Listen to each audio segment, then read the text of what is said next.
One of the concepts that you hear talked about a lot at the moment is touch tech, this idea that you need a combination of digital technology, but also, if you like, physical touch in the last mile, say through a network of agents that can actually provide services to disperse low-income populations who don't themselves have access to the digital world. Is that something that you're seeing a great deal of, or are you seeing anything out there that's like a standalone technology that doesn't need that touch tech component? Yeah, so I guess we don't really look at the world that way. Thinking about that combination of tech and touch, it really depends on the service, right? There are certain services that are always going to require some human contact with the client, whether it be a small business or a consumer.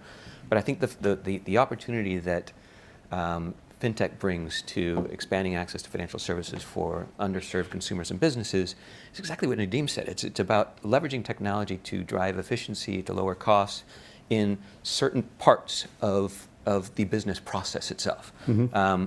This company that we invested in Brazil that's doing high volume, low value invoice discounting. He likes to say that there were two great innovations in what's known as factoring up until recently, which was double entry, bookkeeping, and then Excel, and really factoring has been done by Excel until now. Well, if you're doing it by Excel and that's your back office, you cannot scale and you cannot provide invoice financing to small businesses where you're talking about invoices of maybe $200 to $500. You simply cannot process that at scale. But what is technology allowing us to do now with, again, digitization of invoices and being able to build out an end-to-end technology platform? You can now do that at scale. That's what's exciting. Now, in that business, for example, they still have a physical sales force, they have partnerships, and they're doing online origination, all of it together. But I do think when we think, financial inclusion has typically been associated with the microfinance space. And I think the microfinance space in particular, we are seeing some models that I think are shifting to potentially 100% digital. I'll give you one example. Mm-hmm. In Mexico, we've invested in a company called Confio that I like to describe as microfinance 2.0. It's next generation microfinance. They're targeting exactly the same market, but what they're leveraging is digital fluency of more and more small businesses. Most of them have a smartphone in their hand. And in Mexico now, all small businesses, if they're formal, right, so they only lend to formal businesses, are required to issue digital invoice, a digital receipt at the point of sale.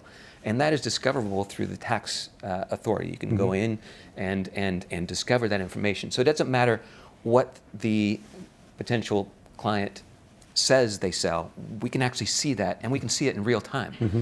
So they've developed now an underwriting algorithm that is based more and more on that transactional data, which is real data, and the results are phenomenal. So they're doing online origination, onboarding, full digital underwriting, and what's exciting for us is they're bending the curve of interest rates in the microfinance space in Mexico, because the transaction costs are so low. Right, because they're driving efficiency through the entire process, from the origination all the way through to the payments and collection, but most importantly around the underwriting, which traditionally in microfinance has been done with people on the ground, meeting with the agents. Now with a combination of geomapping and other ways of verifying that the business is actually there, but then most importantly seeing transactional data, you can actually now digitize that entire process. Now that works in Mexico because they've now required digital invoicing at the point of sale for even small businesses. But it's a vision of what's to come. But again, what we find interesting is, we're talking about Mexico, where microfinance rates have been in the 80 to 100% range, and there's been a lot of criticism of the microfinance space for that. We're now driving that down in Confio. We've gotten it down to the high 40s, and we expect to get it down lower. And how are we doing that? Still for us in the UK and in the US, it seems very, very high, but in the Mexican context, it's dramatically better, and they're doing that through technology, and we think we can continue to drive that down. Okay, that's really interesting. Yeah, And that's Jumo is doing the same thing, 100% digital across the board. Not even smartphones, normal regular. Which company is that? Jumo, the one I Jumo, described before. okay, yeah. 100% from origination to collection to payments to underwriting, everything, and using text-based menu systems. So there are pure play. But there are still a tremendous number of things which require Sure, having of course. people at one part of the process. I mean, one of our companies, Kasha in Rwanda, they're like the Amazon.com for women's health services, so menstrual health management and access to contraception through either a feature phone or a smartphone. But they have people go to pay for their kids' fees in Rwanda to go to school at a bank or at a location where they go to pay the school fees for the quarter.